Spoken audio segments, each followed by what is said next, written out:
به الفائزين أما بعد ആദരണീയരായ ശൈഖുന ഖമറുൽ ഉലമ കാന്തപുരം ഉസ്താദ് സയ്യിദ് അഹ്ദൽ മുത്തനൂർ തങ്ങൾ കൂറ്റമ്പാറ ഉസ്താദ് മറ്റ് ഉസ്താദുമാർ ഉലമാക്കൾ സാദാത്തുക്കൾ പ്രിയപ്പെട്ട സഹോദരന്മാരെ സഹോദരിമാരെ സുഹൃത്തുക്കളെ, അല്ലാഹു സുബ്ഹാനഹു വ തആല നമ്മുടെ ഈ പരിപാടി നാളെ ആഖിറത്തിൽ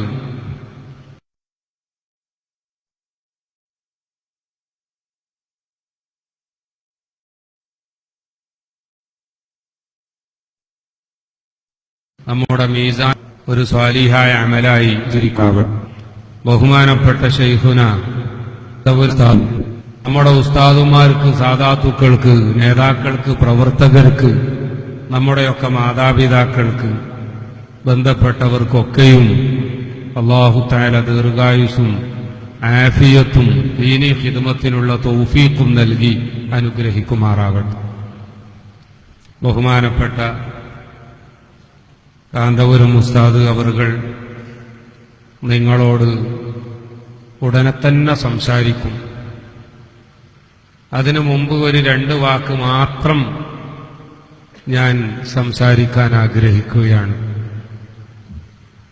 യക്കാപറമ്പത്തുകാരുടെ ചിരകാലാഭിലാഷമായിരുന്നു, അവരുടെ ഒരു ലോങ് ടേം അല്ലെങ്കിൽ ലോങ് ചെരിഷ്ഡ് ഡ്രീം ആയിരുന്നു ബഹുമാനപ്പെട്ട ശൈഖുന ഉസ്താദ് അവറുകളെ ഇവിടെ ഒന്ന് കൊണ്ടുവരണം, ഇവിടത്തെ മോമിനീങ്ങൾക്ക് ഉസ്താദിനെ ഒന്ന് കാണാനും ഉസ്താദിന്റെ നസീഹത്തുകൾ കേൾക്കാനും അതിനുള്ള ഒരു അവസരം ഉണ്ടാകണം. ഈ ആഗ്രഹം യക്കാപറമ്പത്തിലെ സുന്നത്ത് ജമാഅത്തിന്റെ പ്രവർത്തകർ വെച്ചു പുലർത്താൻ തുടങ്ങിയിട്ട് 1 പതിറ്റാണ്ടിലേറെ ആയി എന്നതാണ് വസ്തുത. 10 കൊല്ലത്തിലധികമായി എന്നോട് തന്നെ ഇവിടുത്തെ പ്രവർത്തകർ പലപ്പോഴും പറയും, ഞങ്ങളുടെ നാട്ടിലേക്ക് ഒന്ന് ഉസ്താദിനെ കൊണ്ടുവന്ന് തരണം. ഞാൻ പറഞ്ഞു, ഉസ്താദിനെ കൊണ്ടുവരാന് അല്ലെങ്കിൽ എത്തിച്ചു കൊടുക്കാൻ പ്രത്യേക ഏജന്റുമാരൊന്നുമില്ല. ഉസ്താദിനോട് നമ്മൾ ഉസ്താദിന്റെ സൗകര്യം പോലെ ചെന്ന് നമ്മുടെ വിഷയം പറഞ്ഞാൽ മുംകിനാണെങ്കിൽ, സാധിക്കുമെങ്കിൽ ഉസ്താദ് എന്തായാലും നമ്മുടെ ക്ഷണം സ്വീകരിക്കും, നമ്മുടെ നാട്ടിൽ വരും, നിങ്ങൾ പേടിക്കേണ്ടതില്ല എന്ന് പറഞ്ഞ് ഞാൻ അവരെ ഒരുപാട് വട്ടം മടക്കി അയച്ചിട്ടുണ്ട്. നമ്മുടെ ബദരിയ മദ്രസയുടെ ഉദ്ഘാടനത്തിനും ഉദ്ഘാടനം കഴിഞ്ഞ് പലപ്പോഴായി ഇതിന്റെ വാർഷികാഘോഷങ്ങൾക്കുമൊക്കെ ശൈഖുന ഉസ്താദ് അവറുകളെ ഒന്ന് കിട്ടണം എന്നുള്ള ആഗ്രഹം ഈ നാട്ടുകാര് എന്നും വെച്ചു പുലർത്തുകയായി. അൽഹംദുലില്ലാഹ് സുമ്മ അൽഹംദുലില്ലാഹ്, ആ സ്വപ്നം ഇന്ന് ഇവിടെ സഫലീകരിക്കപ്പെട്ടിരിക്കുകയാണ്. അല്ലാഹു സുബ്ഹാനഹു വ തആല ശൈഖുന ഉസ്താദിന്റെ ആ സന്ദർശനത്തിന്റെ ബറക്കത്ത് നമ്മുടെ സുന്നത്തി ജമാഅത്തിന്റെ പ്രവർത്തനങ്ങളിൽ, നമ്മുടെ പ്രവർത്തകരിൽ, നമ്മുടെയും അവരുടെയുമൊക്കെ കുടുംബങ്ങളിൽ, നമ്മുടെ നാട്ടിൽ അല്ലാഹു തആല നമുക്ക് വ്യക്തമായി കാണിച്ചു തരികയും ഖിയാമത്ത് നാൾ വരെ നിലനിർത്തി തരികയും ചെയ്യുമാറാവട്ടെ എന്ന് നമുക്ക് ദുആ ചെയ്യാം. പ്രിയപ്പെട്ട സഹോദരന്മാരെ, സത്യത്തിൽ ഇന്ന് നിങ്ങളൊക്കെ സന്തോഷിക്കുകയാണെങ്കിലും ഞാൻ ഇന്ന് വളരെയധികം വേദനിക്കുകയാണ്. നിങ്ങളൊക്കെ സന്തോഷിക്കുന്ന ഒരു മുഹൂർത്തത്തിൽ ഞാൻ എന്തുകൊണ്ട് വേദനിക്കുന്നു എന്ന കാരണം പറയാഞ്ഞാൽ നിങ്ങൾക്കത് മനസ്സിലാവുകയില്ല. നിങ്ങൾക്കറിയാമോ, മെനയാന്ന് ബഹുമാനപ്പെട്ട കാന്തപുരം ഉസ്താദ് മെനയാന്ന് രാത്രിയുള്ള ഒരു പരിപാടിക്ക് വേണ്ടി കോഴിക്കോട്ട് നിന്ന് കാശ്മീരിലേക്ക് പോവുകയാണ്.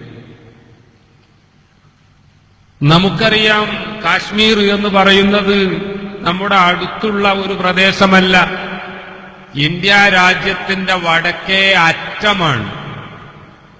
പക്ഷേ ബഹുമാനപ്പെട്ട കാന്തപുരം ഉസ്താദിനെ നിർബന്ധമായിട്ടും അവിടെ കൊണ്ടുവരണം എന്നത് അവിടത്തെ പ്രവർത്തകന്മാരുടെ മാത്രമല്ല, അവിടെ ഭരണം നടത്തുന്നവരുടെ കൂടി നിർബന്ധമായതിനാൽ മറ്റൊരുപാട് ഉത്തരവാദിത്വം ഉള്ളതുകൊണ്ട് എനിക്ക് എന്തായാലും വരാൻ പറ്റുകയില്ല എന്ന് പലവട്ടം അവരെ അറിയിച്ചിട്ടും ഉസ്താദ് വരാഞ്ഞാൽ ഒരു നിലക്കും ഞങ്ങൾക്കിനി സമാധാനം വരികയില്ല. എല്ലാവരും ഉസ്താദേ ആപ്കെ ലിയേ इंतजार में है, अगर आप इधर नहीं आए तो सुन्नत जमात के लिए नुकसान होगा. ഉസ്താദിനെ പരിപാടിക്ക് കിട്ടാനുള്ള ഒരു ഐഡിയയും കൂടിയാ ഞാൻ പറഞ്ഞത്. സാധിക്കുമെങ്കിൽ കിട്ടാനുണ്ട്.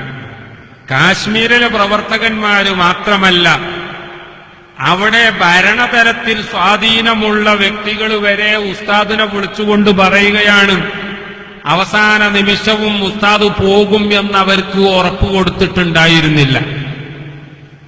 പക്ഷേ ഇനി അടുത്ത ഫ്ലൈറ്റിന് പുറപ്പെടാഞ്ഞാൽ ഉസ്താദ് അവിടെ പരിപാടിക്ക് എത്തുകയില്ല എന്ന് ബോധ്യപ്പെട്ടപ്പോൾ അവര് പറഞ്ഞു, ഉസ്താദ് വരാതിരുന്നാൽ നഷ്ടം ഇവിടെ ഒരു രാഷ്ട്രീയ പാർട്ടിക്കല്ല, നഷ്ടം ഇവിടെ നടത്തപ്പെടുന്ന ഏതെങ്കിലും ഒരു സ്കൂളിനോ ഏതെങ്കിലും ഒരു മദ്രസക്കോ ഒരു വിദ്യാഭ്യാസ സ്ഥാപനത്തിനോ അല്ല. ആപ് അഗർ നഹീ ആയേ തോ നുക്സാൻ അഹ്ലുസുന്ന വൽ ജമാഅത്ത് ലിയേ ഹേ. സുന്നത്ത് ജമാഅത്തിനായിരിക്കും ഉസ്താദ് വരാഞ്ഞാലുള്ള ആ നഷ്ടം സംഭവിക്കുക എന്ന് അവിടെയുള്ള ബന്ധപ്പെട്ടവർ ഉസ്താദിനെ വിളിച്ചറിയിച്ചപ്പോൾ ഉസ്താദ് ഒരു നിമിഷം ആലോചിച്ചു, പടച്ചവനെ, ഞാൻ ഈ ആയുസ് മുഴുവൻ ചെലവാക്കിയത്, ഈ എതിർപ്പുകൾ മുഴുവൻ നേരിട്ടത്, വിശ്രമമില്ലാതെ ഞാൻ ഓടിയത്, ഭക്ഷണവും അതുപോലെ തന്നെ മറ്റ് സൗകര്യങ്ങളും വരെ മാറ്റിവെച്ചുകൊണ്ട് ഞാൻ ഇതുവരെ പ്രവർത്തിച്ചത് അത് സുന്നത്ത് ജമാഅത്തിന് വേണ്ടിയാണ്. ഞാൻ പോകാഞ്ഞാൽ അത് സുന്നത്ത് ജമാഅത്തിന് നഷ്ടം വരുത്തുമെന്ന് എന്നെ വിദൂരമായി മാത്രം അറിയുന്ന ഈ പ്രവർത്തകര് പറയുമ്പോൾ പോകാതിരുന്നാൽ അത് വല്ലാത്ത ഒരു നഷ്ടമായിരിക്കും എന്ന് മനസ്സിലാക്കി അവസാനം പോകാൻ തീരുമാനിച്ചു. പ്രിയപ്പെട്ട സഹോദരന്മാരെ, ഇന്നും നിങ്ങൾ നോക്കൂ, ഉച്ചക്ക് ബാംഗ്ലൂരിൽ നിന്ന് ഒരു പിടി ഭക്ഷണം കഴിച്ചുകൊണ്ട് പുറപ്പെട്ടതാണ്. നല്ല വിശപ്പുണ്ട് എന്ന് എന്നോട് ഞാൻ ഉസ്താദ് വരുന്ന വഴിയിൽ മുക്കത്ത് കാത്തിരിക്കുകയായിരുന്നു. കാറിൽ കയറിയപ്പോൾ പറഞ്ഞു, നല്ല വിശപ്പുണ്ട്. ഞാൻ തങ്ങളോട് പറഞ്ഞു, തങ്ങളെ ഭക്ഷണം എന്ത് ചെയ്യണം? അല്ല, വിളിച്ചു പറയണ്ട, സ്റ്റേജിൽ പരിപാടി പെട്ടെന്ന് തീർത്ത് ഇറങ്ങി എന്നിട്ട് ഭക്ഷണം കഴിച്ചാൽ മതി. ഭക്ഷണം കഴിക്കാൻ വേണ്ടി പോയാൽ പിന്നെയും ഒരുപാട് സമയം പരിപാടി തുടങ്ങാൻ വൈകും, അതുകൊണ്ട് ഭക്ഷണം വേണ്ട. ഇത് പറഞ്ഞതുകൊണ്ടാണ് പ്രിയപ്പെട്ട സഹോദരന്മാരെ നേരെ സ്റ്റേജിലേക്ക് വന്നത്. അങ്ങനെ കാശ്മീരിൽ മിനിയാന്ന് ചെന്നു. ഇന്നലെ തിരിച്ച് ഡൽഹിയിലെത്തി. ഡൽഹിയിൽ നിന്ന് ഉസ്താദ് വിളിച്ചു പറഞ്ഞു, ഞാൻ ഖാദിയായ കർണാടകയിലെ കുടക് സംസ്ഥാനത്ത് ഈ ആഴ്ച നടന്ന വലിയ കലാപം നമ്മളൊക്കെ പത്രങ്ങളിൽ, ഇവിടത്തെ മറ്റ് വാർത്താ മീഡിയകളിലൂടെ നമ്മളൊക്കെ മനസ്സിലാക്കി. ടിപ്പു സുൽത്താന്റെ ജയന്തി ആഘോഷിക്കണമെന്ന് കർണാടക ഗവൺമെന്റ് തീരുമാനിക്കുകയും കൊടക് തലസ്ഥാനമായ മടിക്കേരിയിൽ അതിനുവേണ്ടിയുള്ള ആഘോഷ പരിപാടികൾ സംഘടിപ്പിക്കുകയും ചെയ്തപ്പോൾ അതിൽ വിറളി പൂണ്ട ഒരു വിഭാഗം നിരപരാധികളായ ആളുകളെ കൊല്ലാനും അതുപോലെ അവരുടെ വ്യാപാര സ്ഥാപനങ്ങൾ നശിപ്പിക്കാനും ആ നാട്ടിൽ മുഴുവൻ ഭീകര താണ്ഡവമാടാനും തയ്യാറായപ്പോൾ ഈ സമുദായത്തിന് അതിന്റെ പേരിലുണ്ടായ നഷ്ടം കർണാടകയിലെ ഗവൺമെന്റിന്റെ അവിടുത്തെ ഭരണകൂടത്തെ നേരിട്ടറിയിക്കാനും വളരെ പെട്ടെന്ന് തന്നെ ഇതിനുള്ള നടപടികൾ, ഇത്തരം സംഭവങ്ങൾ മേലിൽ ആവർത്തിക്കാതിരിക്കാൻ, ഈ സംഭവങ്ങളിൽ നഷ്ടം വന്നവർക്ക് നഷ്ടപരിഹാരം നൽകാൻ ഇതിനൊക്കെ കർണാടകയിലെ മുഖ്യമന്ത്രി സിദ്ധരാമയ്യയെയും ആഭ്യന്തരമന്ത്രി ആഭ്യന്തരമന്ത്രിയുടെ പേര് പരമേശ്വർ, ആഭ്യന്തരമന്ത്രി പരമേശ്വർ ജിയെയും ഒക്കെ കാണാൻ വേണ്ടി ഉസ്താദ് ഡൽഹിയിൽ നിന്ന് അപ്പോയിന്റ്മെന്റ് വാങ്ങുകയാണ്. ഇന്ന് രാവിലെ ബാംഗ്ലൂരിലെത്തി ഉച്ചയോടുകൂടി ഉസ്താദിന് മുഖ്യമന്ത്രിയെയും ആഭ്യന്തരമന്ത്രിയെയും കാണാനുള്ള അവസരം അവര് നൽകുകയാണ്. ആ വിവരം കിട്ടിയ ഉടനെ തന്നെ ഉസ്താദ് അറിയിച്ചു, ഇനി ഞാൻ എന്ത് ചെയ്യും? ജക്കാപറമ്പുകാരോട് പറയണം, 16-ാം തീയതിയുള്ള ഇന്നത്തെ പരിപാടി നാളെ 17-ാം തീയതിക്കൊന്ന് മാറ്റിക്കൊടുക്കണം. സംഘാടകർക്ക് വിഷമമുണ്ടാകും എന്ന് എനിക്കറിയാം. പക്ഷേ മുഖ്യമന്ത്രിയെ കാണൽ വളരെ അത്യാവശ്യമാണ്. കൊടകിൽ ഒരുപാട് നിരപരാധികൾക്ക് വലിയ നാശനഷ്ടം സംഭവിച്ചിട്ടുണ്ട്. കുടകിൽ താമസിക്കുന്ന മലയാളികൾക്കടക്കം ഭീമമായ നഷ്ടം വന്നിട്ടുണ്ട്. ഇത് പറയാൻ ഞാൻ എന്തായാലും മുഖ്യമന്ത്രിയെ കാണേണ്ടതുണ്ട്. കുടകിലെ മുസ്ലിം സമൂഹം ഒന്നായിട്ട് മുഖ്യമന്ത്രിയോട് ഇത് ഉണർത്താൻ ഉസ്താദ് വരണം എന്ന് പറയുന്നുണ്ട്. പോകാതെ നിർവാഹമില്ല. പക്ഷേ മീറ്റിംഗ് കഴിഞ്ഞാൽ പിന്നെ ബാംഗ്ലൂരിൽ നിന്ന് കോഴിക്കോട്ടേക്ക് വിമാനമില്ലാത്തതിനാൽ രാത്രി 8 മണിക്കുള്ള ട്രെയിനിന് കയറിയാൽ നാളെ രാവിലെ അഥവാ 17-ാം തീയതി രാവിലെ സുബഹിക്ക് മാത്രമേ കോഴിക്കോട് എത്തുകയുള്ളൂ. യക്കാപറമ്പുകാരോട് നിങ്ങൾ പറയണം, ഒരു ദിവസം പരിപാടി ഒന്ന് പിന്തിക്കണമെന്ന്. ഈ ഫോൺ കോൾ കിട്ടിയ ഉടനെ സത്യം പറഞ്ഞാൽ രണ്ട് ഭാഗത്തും വളരെ വലിയ ഒരു വിഷമത്തിനിടയിൽ ഞാൻ കുടുങ്ങുകയായി. ഒന്നാമത് ഒരു വിഷമം, പടച്ചവനെ ശൈഖുന ഉസ്താദിനോട് ഈ ഒരു സാഹചര്യത്തിൽ യക്കാപറമ്പത്തുകാരുടെ പരിപാടിക്ക് നിർബന്ധമായിട്ടും വരണം എന്ന് എങ്ങനെ പറയാൻ കഴിയും? മറുഭാഗത്ത് ഇത്രയും കാലം കാത്തിരുന്ന യക്കാപറമ്പത്തുകാരോട്, ഈ സൗകര്യങ്ങൾ മുഴുവൻ ചെയ്ത നിങ്ങളോട്, ബഹുമാനപ്പെട്ട ഉസ്താദിനെ അങ്ങേയറ്റത്തെ പ്രതീക്ഷയോടുകൂടി കാത്തിരിക്കുന്ന നിങ്ങളോട് ഇന്ന് വരില്ല നാളെ വരൂ എന്ന് പറഞ്ഞാൽ നിങ്ങളിൽ പലർക്കും വന്നേക്കാവുന്ന മാനസിക ആഘാതം അത് എത്രമാത്രം വലുതായിരിക്കും എന്ന് ആലോചിച്ചപ്പോൾ ഇനി എന്താണ് ചെയ്യേണ്ടത് എന്ന് ആലോചിക്കാൻ പോലും പറ്റാതെ അക്ഷരാർത്ഥത്തിൽ ഞെട്ടിപ്പോയി. ശൈഖുന ഉസ്താദിനെ ഞാൻ ഇന്ന് രാവിലെ വീണ്ടും വിളിച്ചു. ഉസ്താദെ, എനിക്കറിയില്ല എന്താണ് ചെയ്യേണ്ടത് എന്നത്, പ്രവർത്തകരോട് എങ്ങനെ പറയണം എന്ന് എനിക്കറിയില്ല. അതുകൊണ്ട് ഉസ്താദ് തന്നെ ഒരു തീരുമാനം പറയണം. പ്രിയപ്പെട്ട സഹോദരന്മാരെ, നിങ്ങൾ ആലോചിക്കണം. സമുദായത്തിനു വേണ്ടി എല്ലാ സുഖങ്ങളും സൗകര്യങ്ങളും ത്യജിച്ചുകൊണ്ട് സമുദായത്തിന്റെ ഒറ്റ പ്രശ്നം മാത്രം ഏറ്റെടുത്തിരുന്ന ബഹുമാനപ്പെട്ട മുഹമ്മദുർ റസൂലുള്ളാഹി സ്വല്ലല്ലാഹു അലൈഹി വസല്ലമ തങ്ങൾ വഫാത്തിന്റെ തൊട്ടു മുമ്പ് പോലും ഉമ്മത്തി ഉമ്മത്തി, പടച്ചവനെ എന്റെ സമുദായത്തെ നീ രക്ഷപ്പെടുത്തണം എന്ന് പറഞ്ഞുകൊണ്ട് ഈ ലോകത്തോട് വിട പറഞ്ഞ മുഹമ്മദുർ റസൂലുള്ളാഹി, അള്ളാഹുവിന്റെ റസൂലിന്റെ മുഹിബ്ബുമാരുടെ കൂട്ടത്തിൽ ഒരു വലിയ മുഹിബ്ബായ ഉസ്താദ് ആലോചിക്കുകയാണ്, എനിക്ക് യക്കാപറമ്പ് എത്തണമെങ്കിൽ എന്ത് ചെയ്യാൻ പറ്റും? അവസാനം ഉസ്താദ് പറഞ്ഞു, ഞാൻ വളരെ ദീർഘമായ യാത്ര ചെയ്തു വരികയാണ്. പക്ഷേ പരിപാടിക്ക് ഞാൻ ഇന്ന് തന്നെ എത്തണം എന്ന് നിർബന്ധമാണെങ്കിൽ ഞാൻ ഇവിടെ നിന്നൊരു കാറ് വിളിച്ചുകൊണ്ട് അങ്ങോട്ട് വരാം. 1 മണിക്ക് ബാംഗ്ലൂരിൽ നിന്ന് പുറപ്പെട്ടാൽ 8 മണിക്ക് എത്തും. ഞാൻ പറഞ്ഞു, ഉസ്താദേ, ഉസ്താദിന്റെ വിഷമം എത്രയാണ് എന്ന് വേണ്ടതുപോലെ എനിക്കടക്കം മനസ്സിലാവൂല.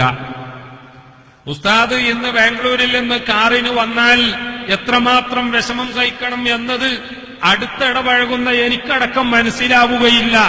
എന്നാലും കുറെയൊക്കെ എനിക്ക് മനസ്സിലാകും. വലിയ പ്രയാസമാണ്, തർക്കമില്ല. പക്ഷേ ഉസ്താദ് വരാഞ്ഞാലുള്ള വിഷമം അതിനേക്കാളും വലുതായതിനാൽ ഉസ്താദിനോട് ആ വിഷമം സഹിക്കണം എന്ന് പറയുന്നില്ലെങ്കിലും ഉസ്താദ് സഹിക്കുന്ന വിഷമത്തെക്കാൾ വലിയ വിഷമമായിരിക്കും ഇന്ന് അക്കാപറമ്പത്ത് എത്താഞ്ഞാൽ എന്ന് മാത്രം പറഞ്ഞുകൊണ്ട് അവസാനിപ്പിച്ചപ്പോൾ ഉസ്താദ് പറഞ്ഞു, ഞാൻ വരാം.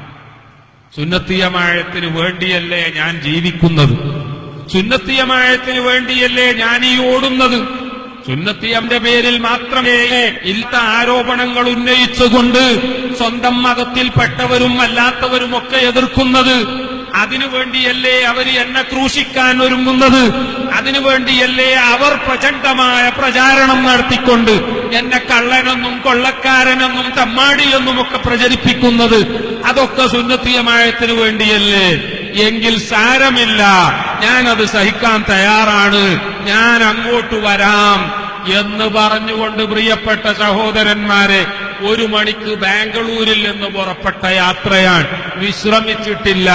ഞാൻ മുക്കത്ത് ചെന്ന് ഉസ്താദിന്റെ കാറിന് കാത്തിരിക്കുകയാണ്. ബാംഗ്ലൂരിൽ നിന്ന് വന്ന കാറ് വയനാട്ടിലെ മീനങ്ങാടിയിൽ വെച്ച് അവർക്ക് കർണാടക അതിർത്തി അടക്കുന്നതിന്റെ മുമ്പ് തിരിച്ചു പോകേണ്ടി വന്നതിനാൽ അവരങ്ങോട്ട് പോയി. മർക്കസിൽ നിന്ന് കാറ് മീനങ്ങാടിയിലെത്തി. ആ കാറിലാണ് പ്രിയപ്പെട്ട സഹോദരന്മാരെ നിങ്ങളുടെ ഈ പരിപാടിക്ക് ശൈഖുന എത്തിയത്. ഞാൻ സുദീർഘമായി പറയുന്നില്ല, എനിക്ക് ഓർമ്മ വരികയാണ്. കഴിഞ്ഞ ഷഹറെ മുബാറക്ക് അഥവാ കഴിഞ്ഞ റബീഉൽ അവ്വലിന് ഷഹറെ മുബാറക്ക് പരിപാടി മർക്കസിൽ നടക്കുന്ന ദിവസം, തലേന്ന് രാത്രി ഇതുപോലെ അന്ന് ശൈഖുന ഉസ്താദ് ബാംഗ്ലൂരിലാണ്. നമ്മുടെ കേന്ദ്രത്തിലെ മുൻമന്ത്രി CM ഇബ്രാഹിം സാഹിബിന്റെ മകളുടെ വിവാഹമാണ്. ഉസ്താദ് വരുന്നില്ലെങ്കിൽ ആ വിവാഹം വേണ്ട എന്ന് തീരുമാനിക്കാൻ ഞാൻ തയ്യാറാണ് എന്ന് ഒരു കാലത്ത് ഇന്ത്യ രാജ്യത്തിന്റെ പ്രധാനമന്ത്രിയുടെ റൈറ്റ് ഹാൻഡായിരുന്ന CM ഇബ്രാഹിം സാഹിബ് പറഞ്ഞപ്പോൾ ഉസ്താദിന്റെ ഉള്ള് അക്ഷരാർത്ഥത്തിൽ ഒന്ന് കാളി. ഉസ്താദ് വരുന്നില്ലെങ്കിൽ എന്റെ മകൾക്ക് നിക്കാഹ് വേണ്ട എന്ന് പറയുന്നത് കേന്ദ്രത്തിൽ 1-ലധികം വകുപ്പുകൾ അലങ്കരിക്കുകയും മന്ത്രിയുടെ റൈറ്റ് ഹാൻഡായി പ്രവർത്തിക്കാൻ ബാംഗ്ലൂരിൽ വന്നാൽ നിങ്ങളുടെ മകളുടെ നിക്കാഹ് രാത്രിയാണ്. അത് കഴിഞ്ഞ് ഞാൻ എങ്ങനെ ഓടിയാലും എനിക്ക് എത്താൻ പറ്റുകയില്ല. സുബ്ഹിയാകുമ്പോഴേക്ക് മർക്കസിൽ നട്ടപ്പാതിരക്കെ വന്ന് കാവൽ നിൽക്കുന്ന ജനങ്ങൾ അവരാ ഷഹറെ മുബാറക്ക് പരിപാടിക്ക് കാത്തിരിക്കുകയാണ്. ഞാൻ അവിടെ ഇല്ല എന്ന് പറഞ്ഞാൽ അത് പ്രയാസമാകും. പക്ഷേ ഇബ്രാഹിം സാഹിബ് പറഞ്ഞു, ഉസ്താദ് വരുന്നില്ലെങ്കിൽ നിക്കാഹ് വേണ്ട എന്നല്ലേ ഞാൻ പറയുന്നുള്ളൂ, ഉസ്താദ് വരണം എന്ന് ഞാൻ പറയുന്നില്ലല്ലോ. ഉസ്താദ് അക്ഷരാർത്ഥത്തിൽ അവിടെ തോറ്റുകൊടുക്കേണ്ടി വന്നു. ഇബ്രാഹിം സാഹിബ് ഞാൻ വരാം. ഉസ്താദ് പറഞ്ഞു, നമ്മൾ എന്തായാലും തിരിച്ചു വരും. നിങ്ങൾക്കറിയാമോ പ്രിയപ്പെട്ടവരെ, 19 ആളുകൾ കയറിയ ബസ്സിൽ അന്ന് രാത്രി ബാംഗ്ലൂരിൽ നിന്ന് യാത്ര തിരിച്ചു. മർക്കസിലേക്ക് വിളിച്ച് കാറ് കൽപ്പറ്റയിലേക്ക് കൊണ്ടുവരാൻ പറഞ്ഞു.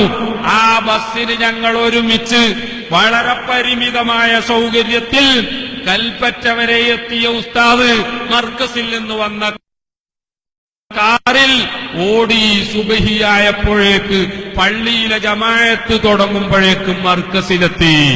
ആ പരിപാടിക്ക് എനിക്ക് കൂടണം, അതിന് ഞാൻ തന്നെ നേതൃത്വം നൽകണം. ഞാൻ അവിടെ ഇല്ലാഞ്ഞാൽ മറ്റു പല രീതിയിലും ആ സംഭവം വ്യാഖ്യാനിക്കപ്പെടും. അത് മുതലെടുക്കാൻ പല ആളുകളും ഉണ്ടാകും. ഈയിടെ പുറത്താക്കപ്പെട്ട് പിന്നെ തിരിച്ചെടുക്കപ്പെട്ട ആളടക്കമുള്ള പലരും അങ്ങനത്തെ വല്ലതും കിട്ടുമോ എന്ന് നോക്കിയിരിക്കുകയാണ് എന്ന് ബോധമുള്ളതുകൊണ്ട് ഉസ്താദ് തീരുമാനിച്ചു, എനിക്ക് സുബഹിയാകുമ്പോഴേക്കും മർക്കസിലെത്തണം. രാത്രി 10 മണിക്ക് ബാംഗ്ലൂരിൽ നിന്നൊരു ബസ്സിൽ പുറപ്പെട്ടാൽ പ്രിയപ്പെട്ട സഹോദരന്മാരെ 5 മണിക്ക് മുമ്പ് കോഴിക്കോട് എത്തൽ എങ്ങനെയാണ് എനിക്കറിയില്ല. പക്ഷേ പല മഹാന്മാരുടെയും ചരിത്രത്തിൽ നമ്മളൊക്കെ പഠിച്ചിട്ടുണ്ട്. അല്ലാഹു തആല അവർക്ക് ദൂരം കുറച്ചു കൊടുക്കും. ആ നല്ല മഹാന്മാരിൽ നമ്മുടെ ഉസ്താദുമാരെ, നേതാക്കന്മാരെ, ശൈഖുന അവറുകളെ എല്ലാവരെയും അല്ലാഹു തആല ഉൾപ്പെടുത്തി തരുമാറാവട്ടെ. മറ്റൊരു ചെറിയ ഉദാഹരണവും കൂടി പറയും. 4 കൊല്ലം നെല്ലിക്കുത്തുസ്താദ് മർഹൂം അല്ലാഹുമ്മ ഗഫിർ ലഹു, മഹാനവറുകൾ വഫാത്താകുന്നതിന്റെ തൊട്ട് തലേ ദിവസം നിങ്ങൾക്കറിയാമോ, അന്ന് ഹുബ്ലിയിൽ രാത്രിയിൽ ഇതുപോലെ ഒരു പരിപാടിക്ക് പോകണം. ബഹുമാനപ്പെട്ട ശൈഖുനാ ഉസ്താദ് ബോംബെ വഴി, ബോംബെയിൽ നിന്ന് ഒരു ദിവസം ഒരൊറ്റ വട്ടം മാത്രമുള്ള ഒരു ഫ്ലൈറ്റ് ഉണ്ട്. ആ ഫ്ലൈറ്റിന് പോകാമെന്ന് പറഞ്ഞുകൊണ്ട് കോഴിക്കോട്ട് നിന്ന് ഞങ്ങൾ ബോംബെയിലേക്ക് പോയി. ദൗർഭാഗ്യകരമെന്നോ ഭാഗ്യമെന്നോ എന്ന് എനിക്കറിയില്ല. ഒരു ടെർമിനൽ മാറി ഇവിടെ നിന്ന് ചെന്ന ടെർമിനലിൽ നിന്ന് അടുത്ത ഫ്ലൈറ്റ് മറ്റേ ടെർമിനലിൽ പോയി കയറേണ്ടതുള്ളതിനാൽ അവിടെ ചെന്നപ്പോഴേക്ക് കൗണ്ടർ അടച്ചുപോയി. അഥവാ ഡൊമസ്റ്റിക് ഫ്ലൈറ്റിന് 40 മിനിറ്റ് അല്ലെങ്കിൽ 45 മിനിറ്റ് മുമ്പ് എത്തണം എന്നതാണ് നിയമം. 5 മിനിറ്റ് ഞങ്ങൾ വൈകി, കൗണ്ടർ അടച്ചുപോയി. സുബ്ഹാന ജല്ല ജലാലു, ഫ്ലൈറ്റിനല്ലാതെ പോയാൽ ഒരു നിർവാഹവുമില്ല, അവിടെ എത്തുകയില്ല എന്നുറപ്പാണ്. എല്ലാ വഴികളും അന്വേഷിച്ചു, ഒരു വഴിയുമില്ല. രാത്രിയുള്ള പരിപാടിക്ക് എന്തായാലും എത്തൂല എന്ന് ഉറപ്പായി. ഇനി രാവിലെ ഒരു മീറ്റിംഗ് ഉണ്ട് പ്രവർത്തകരുടെ. ആ മീറ്റിംഗിന് എത്തണമെങ്കിൽ എന്ത് മാർഗമുണ്ട് എന്ന് ആലോചിക്കുകയുണ്ടായി. പ്രിയപ്പെട്ട സഹോദരന്മാരെ, ബോംബെയിൽ നിന്ന് ഹുബ്ലിയിലേക്ക് പോകുന്ന 10 മണിക്കൂർ യാത്ര ചെയ്യേണ്ട ബസ്സിൽ റോഡാണെങ്കിൽ വളരെ മോശം പല സ്ഥലത്തും. ആ റോഡിലൂടെ ബഹുമാനപ്പെട്ട ശൈഖുന ഉസ്താദും ഞങ്ങൾ യാത്ര പോവുകയാണ്. ഞാൻ ഓർക്കുകയാണ്, വഴിമധ്യേ ഒരു ഗട്ടറിൽ ബസ്സങ്ങ് ചാടി ഞെട്ടി ഉണർന്നപ്പോൾ തൊട്ടടുത്തിരിക്കുന്ന എന്നോട് പറഞ്ഞു, ഞാൻ ഒരു ദുസ്വപ്നം കാണുകയുണ്ടായി. ഞാൻ ചോദിച്ചു, എന്താ ഉസ്താദ് സ്വപ്നം കണ്ടത്? ബഹുമാനപ്പെട്ട നെല്ലിക്കുത്തുസ്താദിന് എന്തോ മഹാ ആപത്ത് വരുന്നത് ഞാൻ ഇപ്പോൾ സ്വപ്നത്തിൽ കാണുകയുണ്ടായി എന്ന് ആ ബസ് കുഴിയിൽ ചാടി ഞെട്ടിയുണർന്നപ്പോൾ ബഹുമാനപ്പെട്ട ശൈഖുന ഉസ്താദ് പറയുകയുണ്ടായി. സത്യം പറയുകയാണ് പ്രിയപ്പെട്ട സഹോദരന്മാരെ, നമ്മൾ പിറ്റേന്ന് കേൾക്കുന്നത് ബഹുമാനപ്പെട്ട നെല്ലിക്കുത്തുസ്താദിന്റെ വഫാത്തിന്റെ വാർത്തയാണ്. ഹുബ്ലിയിൽ എങ്ങനെയോ രാവിലെ എത്തി. മീറ്റിംഗ് കഴിഞ്ഞ ഉടനെ അത്യാവശ്യമായി തിരിച്ചു പോരണം എന്ന് പറഞ്ഞുകൊണ്ട് ബാക്കിയുള്ള ചില പരിപാടികൾക്ക് എന്നെ ഏൽപ്പിച്ചുകൊണ്ട് ഉസ്താദ് തിരിച്ചു പോരുകയുണ്ടായി. ഇവിടെ എത്തിയപ്പോഴേക്ക് നെല്ലിക്കുത്തുസ്താദിന്റെ വഫാത്തിന്റെ വാർത്ത എത്തി എന്നതാണ് വസ്തുത. ഞാൻ പറഞ്ഞു വന്നത് മറ്റൊന്നുമല്ല, സുന്നത്ത് ജമാഅത്തിന്റെ പ്രവർത്തകന്മാർക്ക് വേണ്ടി തന്റെ എല്ലാ സൗകര്യങ്ങളും മാറ്റിവെച്ചുകൊണ്ട് പ്രവർത്തിക്കുന്ന മറ്റൊരു പണ്ഡിതനെ, മറ്റൊരു നേതാവിനെ പ്രിയപ്പെട്ട സഹോദരന്മാരെ നിങ്ങൾക്കാർക്കെങ്കിലും കാണാൻ കഴിഞ്ഞിട്ടുണ്ടോ? ബഹുമാനപ്പെട്ട ശൈഖുന ഉസ്താദ് ഇത് മുഴുവൻ ചെയ്യുന്നത് എന്തിനു വേണ്ടിയാണ്? ഇവിടെ ദീൻ പറയുന്ന, സുന്നത്ത് ജമാഅത്ത് പറയുന്ന ഒരു വിഭാഗം ഖിയാമത്ത് നാൾ വരെ നിലനിൽക്കണം, അതിന് നേതൃത്വം നൽകണം എന്നുള്ള നിർബന്ധം കൊണ്ടാണ്. അല്ലാതെ തങ്ങളുടെ ജംഇയ്യത്തുൽ ഉലമ പാസാക്കിയ പ്രമേയത്തിനെതിരെ രാഷ്ട്രീയ പാർട്ടിക്കാരൻ പറയുമ്പോൾ സമസ്തയുടെ തങ്ങളുടെ ജംഇയ്യത്തുൽ ഉലമയുടെ തീരുമാനം മാറ്റി രാഷ്ട്രീയക്കാരൻ പറയുന്നതിന് അടിയറവ് പറയുന്ന ഒരു പ്രസ്ഥാനത്തിനല്ല ബഹുമാനപ്പെട്ട കാന്തപുരം ഉസ്താദ് നേതൃത്വം നൽകുന്നത് എന്ന കാര്യം നിങ്ങളെ ഈ അവസരത്തിൽ ഉണർത്താൻ ഞാൻ ആഗ്രഹിക്കുകയാണ്. ബഹുമാനപ്പെട്ട ശൈഖുന ഉസ്താദ് അവർക്ക് അല്ലാഹു തആല ദീർഘായുസ്സും ആഫിയത്തും നൽകുമാറാവട്ടെ. കീശേരിയിൽ കഴിഞ്ഞയാഴ്ചയാണ് ബഹുമാനപ്പെട്ട ശൈഖുന വന്നത്. പള്ളിയുടെ കുറ്റിയടിക്കാനായിരുന്നു. അൽഹംദുലില്ലാഹ് കഴിഞ്ഞയാഴ്ച ആ കീശേരി ടൗണിലെ സുന്നി മസ്ജിദിനുള്ള കുറ്റിയടിക്കൽ കർമ്മം നിർവഹിക്കപ്പെട്ടിരിക്കുകയാണ്. നിർമ്മാണ കമ്മിറ്റിയുടെ ചെയർമാനാണ് ബഹുമാനപ്പെട്ട സയ്യിദ് അഹ്ദൽ മുത്തനൂര് തങ്ങൾ. ബഹുമാനപ്പെട്ട സുലൈമാൻ ഹാജി എന്ന് പറയുന്ന നമ്മുടെ അയൽ പ്രദേശക്കാരൻ, അല്ലാഹു തആല അദ്ദേഹത്തിന്റെ ബിസിനസ്സിൽ ബറക്കത്ത് ചെയ്തു കൊടുക്കട്ടെ, കുടുംബത്തിൽ ബറക്കത്ത് ചെയ്തു കൊടുക്കട്ടെ, അദ്ദേഹത്തിന്റെ യാത്രകളിൽ ബറക്കത്ത് ചെയ്തു കൊടുക്കട്ടെ. സുന്നത്ത് ജമാഅത്തിന് വേണ്ടി പ്രവർത്തിക്കുന്ന എല്ലാവർക്കും അല്ലാഹു തആല എല്ലാ കാര്യങ്ങളിലും ബറക്കത്ത് ചെയ്തു കൊടുക്കുമാറാവട്ടെ. അദ്ദേഹമാണ് നമ്മുടെ പള്ളി ഉണ്ടാക്കിത്തരാം എന്ന് ഏറ്റത്. ആ സുലൈമാൻ ഹാജി അദ്ദേഹത്തിന്റെ ഒരു ഷോപ്പിംഗ് കോംപ്ലക്സിനും ബഹുമാനപ്പെട്ട കാന്തപുരം ഉസ്താദിന്റെ ചറപ്പാക്കപ്പെട്ട കരങ്ങൾ കൊണ്ട് തന്നെ കുറ്റിയടിക്കണം എന്ന് നിർബന്ധം കാണിച്ചതിനാൽ അതും ബഹുമാനപ്പെട്ട ശൈഖുന ഉസ്താദ് കഴിഞ്ഞയാഴ്ച നിർവഹിക്കുകയുണ്ടായി. അല്ലാഹു തആല ആ പള്ളിയും ആ ഷോപ്പിംഗ് കോംപ്ലക്സും അതുപോലെ സുന്നത്തി ജമാഅത്തിന് വേണ്ടി നമ്മളൊക്കെ പല സ്ഥലങ്ങളിലായി തുടങ്ങാൻ ഉദ്ദേശിക്കുന്ന പല കാര്യങ്ങളുമുണ്ട്. അത് മുഴുവനും അല്ലാഹു തആല നമ്മൾ പ്രതീക്ഷിച്ചതിലും വലിയ വൻ വിജയമാക്കി തരുമാറാവട്ടെ. ആമീൻ ബിറഹ്മതിക യാ അർഹമർ റഹീമീൻ. പറഞ്ഞവസാനിപ്പിക്കുകയാണ്. ഞാൻ തുടങ്ങി വന്നത് വളരെ ദുഃഖിക്കുകയാണ്, വേദനിക്കുകയാണ്. അതിന്റെ കാരണമാണ് പറഞ്ഞു നിർത്തുകയാണ്. ബഹുമാനപ്പെട്ട ഉസ്താദിനെ ആ രീതിയിൽ നിർബന്ധിക്കാൻ വളരെയധികം ഞാൻ നിർബന്ധിതനായിപ്പോയി. സത്യത്തിൽ ഉസ്താദ് വന്നിരിക്കുന്നത് കാണുമ്പോൾ പ്രിയപ്പെട്ടവരെ നിങ്ങൾക്കൊക്കെ സന്തോഷമാണ്. നിങ്ങളൊന്ന് നോക്കൂ, ആ താടിയിൽ ഇനി കറുത്തതായ ഒരു മുടി ബാക്കിയുണ്ടോ?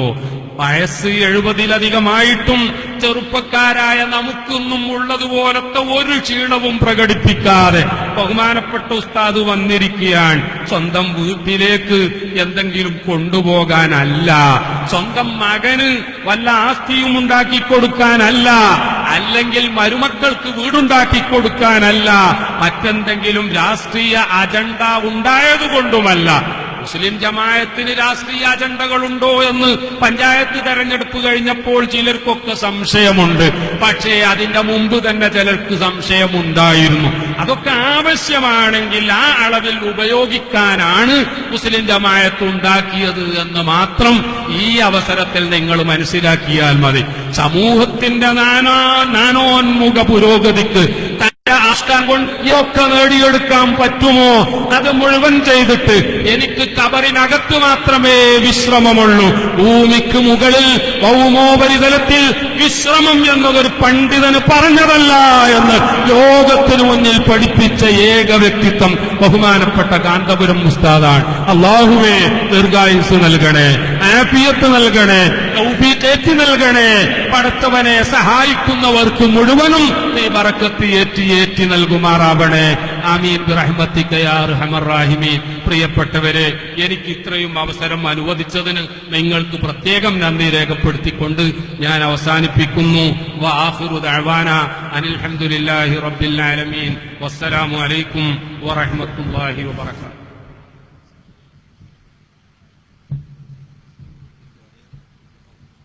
ഇൻഷാ അല്ലാഹ് ബഹുമാനപ്പെട്ട ശൈഖുന ഉസ്താദിനെ നിങ്ങൾക്ക് വേണ്ടി ആദരപൂർവ്വം ക്ഷണിക്കുന്നു.